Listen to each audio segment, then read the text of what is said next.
What is attention? There are certain words we use so frequently that we rarely stop to examine them. Attention is one of those words.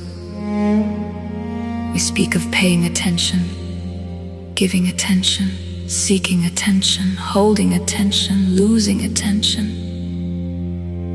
Yet despite its familiarity, attention remains one of the most mysterious aspects of human experience. What is it exactly? Is it merely concentration? A cognitive function? A mechanism of perception? A neurological process? Certainly it includes all of these things, but none of them seems sufficient. Because attention does more than process information. Attention changes experience. Attention changes relationship. Attention changes meaning. And perhaps most remarkably, attention changes us. Imagine walking through a forest. Your mind is occupied. You are planning, remembering, problem solving, thinking about tomorrow. The forest is present, but barely. The trees exist, the birds sing, light filters through the leaves, yet little of it reaches you. Now imagine stopping, not analyzing, not evaluating, simply noticing the shape of a branch, the sound of the wind, the movement of light across the ground, the scent of the earth. The forest has not changed, yet everything feels different. Why? Because attention has shifted. The experience itself has transformed. The world appears richer, more alive, more meaningful. The difference is not in the forest.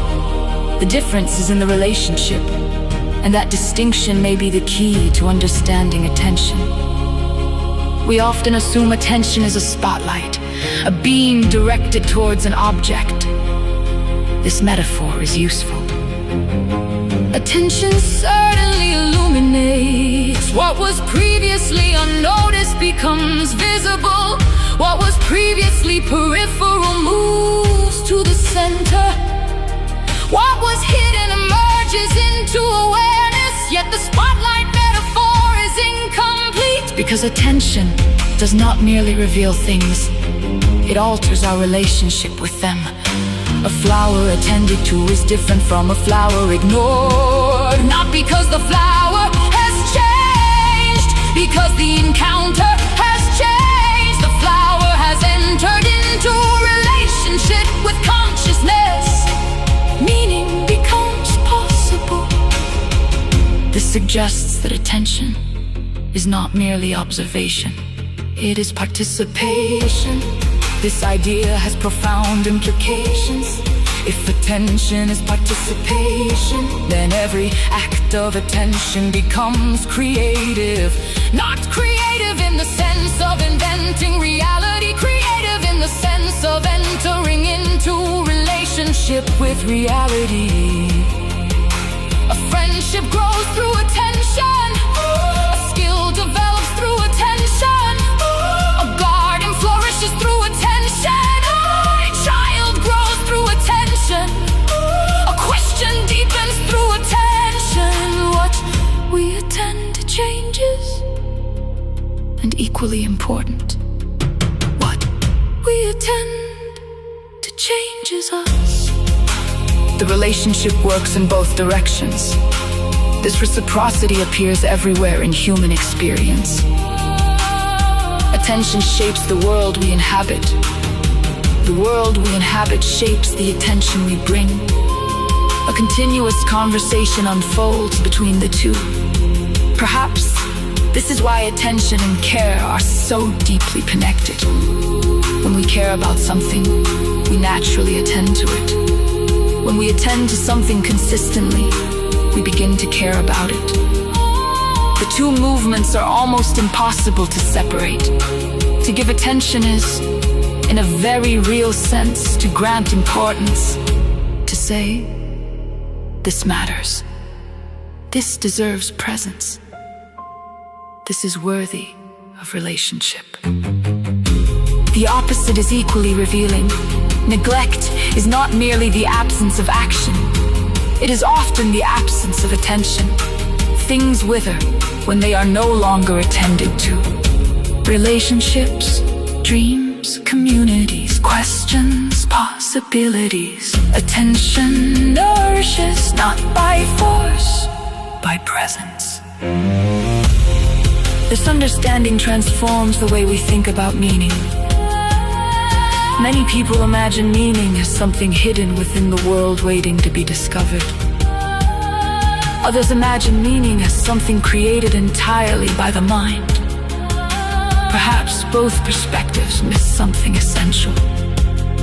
Perhaps meaning emerges through attention, not because attention invents meaning, not because attention uncovers pre-existing meaning, but because attention creates relationship, and relationship is where meaning appears. Consider a piece of music. The notes exist whether anyone listens or not. Yet music as an experience requires attention. Without listening, the music remains unheard. Without relationship, the meaning remains dormant. The same may be true of much of life. Meaning is not merely contained within things. Meaning emerges through encounter, and attention makes encounter possible. This raises an intriguing possibility. What if attention is the primary medium through which consciousness participates in reality? Most of us assume we are passive observers moving through a fixed world. Yet experience often suggests something more dynamic. Attention shapes perception. Perception shapes interpretation. Interpretation shapes action. Action shapes reality. Reality shapes future attention. The cycle continues. Attention sits near the beginning of the chain, quietly influencing everything that follows. This does not mean attention controls reality. It means attention influences relationship, and relationship influences experience. One of the most fascinating aspects of attention is its organizing power. Human beings are surrounded by more information than they can possibly process. At every moment, countless sights, sounds, sensations, memories, possibilities, and signals compete for awareness. Attention determines what becomes salient, what stands out, what enters consciousness, what matters. In the sense, attention acts like an organizer of experience. It creates coherence from overwhelming complexity. Without attention, the world would be a flood of undifferentiated impressions. Attention gives shape to experience. It creates a world from possibility, not the world, the world that becomes available through relationship. This may explain why attention plays such a central role in growth. What we repeatedly tend to gradually shapes identity. A musician attends to music, an artist attends to form, a scientist attends to patterns, a gardener attends to living things, a philosopher attends to questions. Over time, attention becomes character, character becomes destiny. The process is often so gradual that it goes unnoticed. Yet attention is continually sculpting perception, and perception is continually sculpting the self. We become, in part, what we repeatedly attend to. There is another dimension to attention that is often overlooked. Attention is not only selective, it is receptive, a cognitive function, a mechanism which sizes effort, focus, control, concentration. Let some of the most meaningful experiences in life emerge through a different kind of attention altogether. Listen, listening, wonder, presence, curiosity, openness, the willingness to receive rather than direct. A sunset cannot be understood through force. A friendship cannot be deepened through control. A profound insight often arrives when striving relaxes. This receptive form of attention is not passive. It is deeply active. It requires availability. It requires trust. It requires the courage to encounter reality without immediately imposing conclusions upon it. Perhaps this is why attention appears at the center of so many transformative experiences. Recognition requires attention. Reading this requires attention. Learning requires attention. Love requires attention. Needing requires attention. Without attention, life remains distant. With attention, relationship becomes possible. And through relationship, something extraordinary emerges. The world begins to reveal itself. Not all at once, not completely, but enough to invite deep participation, enough to awaken curiosity, enough to sustain the conversation. In the end, attention may be far more than a psychological faculty. It may be one of the primary ways consciousness enters into relationship with existence. The bridge between self and world, the doorway through which meaning becomes possible, the medium through which recognition occurs. The invisible thread connecting perception, care, understanding, anticipation. Attention does not merely illuminate reality, it joins us to it. Every act of attention is, in some sense, an active relationship. A declaration that something matters, a willingness to be present, a readiness to encounter.